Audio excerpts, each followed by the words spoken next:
So how I used to run, and very few people know this, I used to have heel wedges, inserts, heel wedges, and get compression tape because my body was pushed so far in from being so tight in my hip flexors that so how I got such bad stress fractures was my biomechanics. So there's a picture of my toe in there because my toes just jammed in front of my shoes because my whole body just got this like bent in. So when you're saying bent in, for people just listening, if your hands are flat on a table, you're turning the outside of your hands in up so that your thumbs are going down. Those are my so that's my like thumbs your are big toes right. were going down. We're going down and into the shoe. And the outside of your foot was up, was up. above it. Right. So what I had to do to run, because I was like, God, I got stress fractures all the time.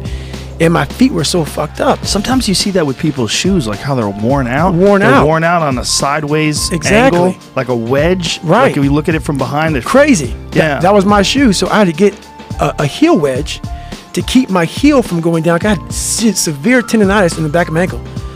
So you had to make it thicker on one side. That's right. Just to force on your the inside foot to be flat. Right. So the inside I had to push up and I had to get compression tape. So it was compression tape, heel wedges, and an insert. And that's how I ran every fucking day. Now, did you go to a running coach or anything? Hell no. But didn't you want to know what you were doing wrong? You know what, man? That was part of that Garanimal mindset, man. I was like, fuck it, man. I'm supposed to be broken. You know? But then I got smarter as time went and said, you know what, man, this is some painful shit. Running 100-mile races with this kind of tendonitis and my feet being fucked up. It was so painful. So I was like, you know what? So then after I started stretching, I was like, my God, all this was from having a tight. I got so massive. My God, I was in all these different contraptions, and now I just wear a normal running shoe.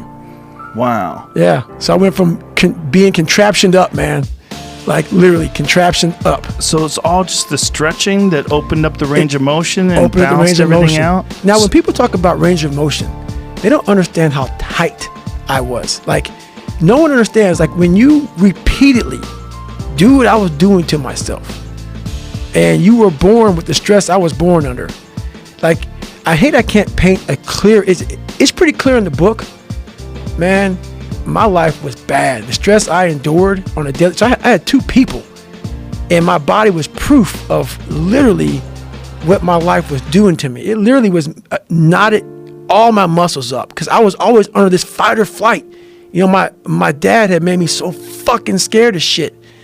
You know, to unwind this motherfucker, man, was like, it was a hard task. You know, it was a hard task, man. So it did a lot of damage. It's not just all the hard training, no, but it's also the mind. The mind, because think about it, man. When you're under stress, that hip flexor, that psoas muscle, which is attached to your T12, that's the only muscle that attaches your lower body to your upper body. And that's the muscle, that's your fight or flight. Whenever you get nervous or scared or something like that, that motherfucker was tightened up. I mean, your whole body is. I lived in that like almost fetal position in my mind for so many years. So I was always under this like tight neck, tension fucking guy.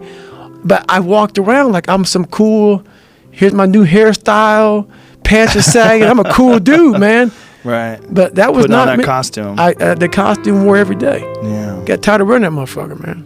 Next costume I want you to be in is a jiu-jitsu gi with a white belt on. I'm gonna send you a picture, man. I got it. I know you're gonna send you a picture. I know you're gonna, because I already planted that seed. I got it. It's I know on. it's bouncing around in your head right now. It is. I'm gonna set it up. Nashville. I know there's some places out there. Nashville. Holler at me. Oh, trust me, they will. I'm sure they will. We'll find you a spot. We'll find you a spot. Listen, man, this book is fucking fantastic. I'm halfway in. I can't wait to finish it. And just thank you. Thank you for the inspiration. Thank you for being so honest and expressing yourself. I appreciate the fuck out of you, Joe, brother. appreciate you, brother. Thanks again. Thank you. Bye, everybody.